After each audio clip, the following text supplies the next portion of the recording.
राधे राधे। राधा रानी की कृपा आप सब पर सदा बनी रहे। करवा चौथ व्रत की आप सभी को हार्दिक शुभकामनाएं। आज हम करवा चौथ व्रत की सरल पूजा विधि के बारे में इस वीडियो में जानेंगे। जैसा कि आप सब जानते हैं कि करवा चौथ का व्रत हर सुहागिन महिला अपने पति की लंबी उम्र के लिए रखती है।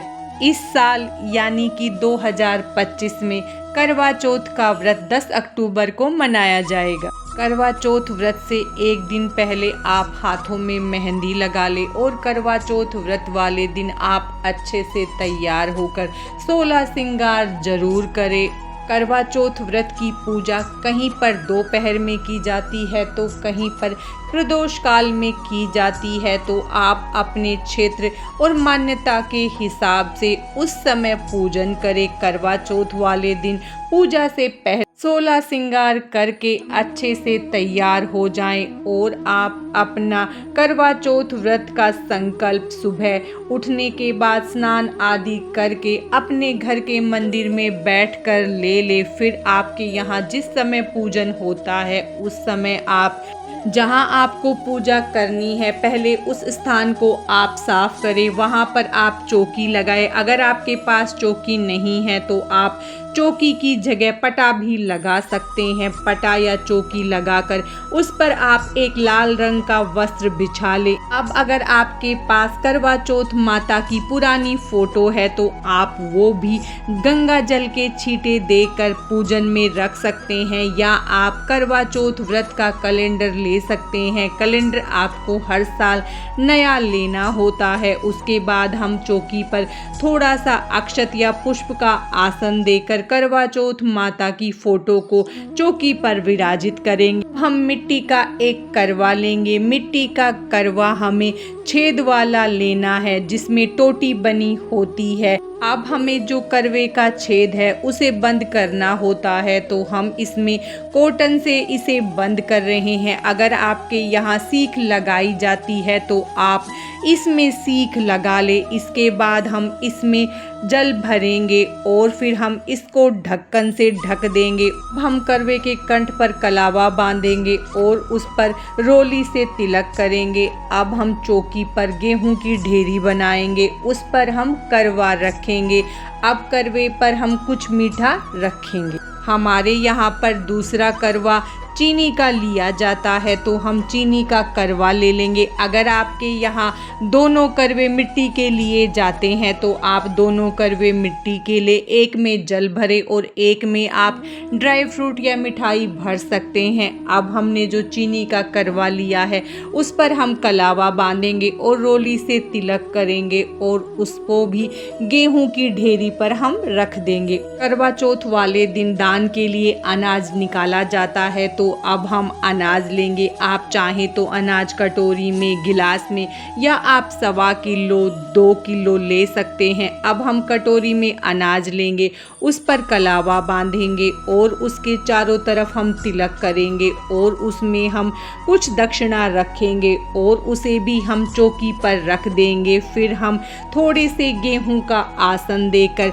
दीपक जला लेंगे। अगर आपके यहाँ कलश स्थापना होती है तो आप कलश स्थापना भी कर सकते हैं। अब हम चौकी का शुद्धिकरण करेंगे। शुद्धिकरण के बाद हाथ में थोड़े से गेहूं, जल, एक सिक्का और पुष्प लेकर हम करवा चौथ व्रत की पूजा का संकल्प करेंगे। अपना नाम, गोत्र और स्थान बोलते हुए आप अपनी करवा चौथ व्रत की पूजा का संकल्प करें और देवी देवताओं का आवाहन करें। पुष्प को माता को समर्पित कर दे। उसके बाद हम स्नान की भावना करवाते हुए चौकी पर विराजित सभी देवी देवताओं का स्नान करवा लेंगे। फिर हम पहले गणेश जी को रोली से तिलक करेंगे। उसके बाद फोटो में विराजित सभी को हम तिलक कर लेंगे। जो हमने चौकी पर करवे रखे हैं उनको भी हम तिलक करेंगे। दीपक को भी हम तिलक करेंगे। फिर सभी को हम अक्षत समर्पित करेंगे। भगवान गणेश को हम जनेऊ समर्पित करेंगे और सभी को वस्त्र स्वरूपी कलावा समर्पित करेंगे। चौथ माता को हम चुनरी समर्पित करेंगे। उसके बाद हम सभी को पुष्प समर्पित करेंगे। फिर हम चौथ माता को श्रृंगार का सामान समर्पित कर देंगे और फिर हम माता को पतासे का भोग लगाएंगे और मिठाई का भोग लगाएंगे। करवा चौथ व्रत वाले दिन अगर आपने पकवान बनाए हैं तो उनका भी भोग आप जरूर लगाएं। उसके बाद हम ऋतुफल समर्पित करेंगे, फिर हम बायना निकालेंगे। करवा चौथ व्रत वाले दिन बायना जरूर निकालें। उसके लिए आप या तो सूट ले सकते हैं या साड़ी ले सकते हैं या आप ब्लाउज का एक पीस ले सकते हैं। उस पर आप यथासंभव कुछ पैसे रखें और उस पर थोड़ा सा श्रृंगार का सामान रखें और आप बायना निकालें। फिर हम धूप दिखा देंगे। फिर हमने जो अनाज रखा है उसमें से हम थोड़े से गेहूं के दाने लेंगे और एक लोटा जल लेंगे। हाथ में गेहूं के दाने लेकर हम करवा चौथ व्रत की कथा को पढ़ेंगे या सुनेंगे। करवा चौथ व्रत की कथा के बाद विनायक जी की कथा जरूर पढ़ें। कथा करने के बाद हम हाथ के दानों को थोड़ा सा जल के लोटे में डालेंगे और थोड़े से दाने हम अपने पल्लू में बांध लेंगे या फिर हम जो जल वाला करवा है उसके ढक्कन पर रख देंगे। फिर हम दीपक से या कपूर से पहले भगवान गणेश की फिर चौथ माता की आरती करेंगे। आरती करने के बाद हम हाथ जोड़कर पूजा में हुई गलतियों के लिए क्षमा याचना करेंगे और चौथ माता से प्रार्थना करेंगे कि वो हमारा सुहाग सदा बनाए रखे। उसके बाद हम हाथ में थोड़ा सा जल लेकर चौकी पर 3 बार घुमा देंगे। उसके बाद हम एक छलनी लेंगे और आप एक कोरा दीपक तैयार करके उसे भी चौकी पर रख ले। आपके यहाँ करवा फेरा जाता है तो आप करवा फेर ले। इस तरह हम पूजा करेंगे। बायने का सामान आप उसे मिनस कर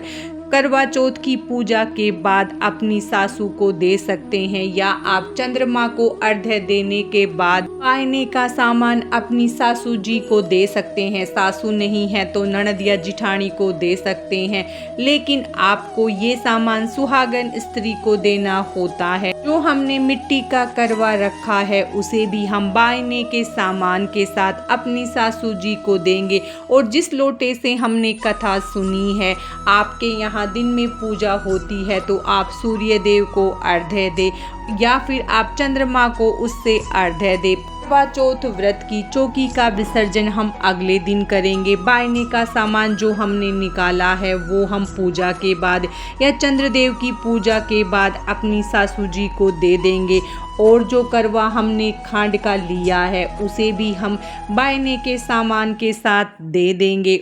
जो हमने टोटी वाला करवा लिया है उससे हम चंद्रमा को अर्घ्य देंगे और जो भोग प्रसाद हमने चढ़ाया है उसे हम सभी में बांट देंगे। और जो श्रृंगार का सामान हमने चौथ माता को अर्पित किया है उसमें से थोड़ा सा श्रृंगार हम रख लेंगे और बाकी हम किसी ब्राह्मणी को देंगे। और उसके बाद जो फूल हमने अर्पित किए हैं उनका हम भूमि या जल विसर्जन कर देंगे।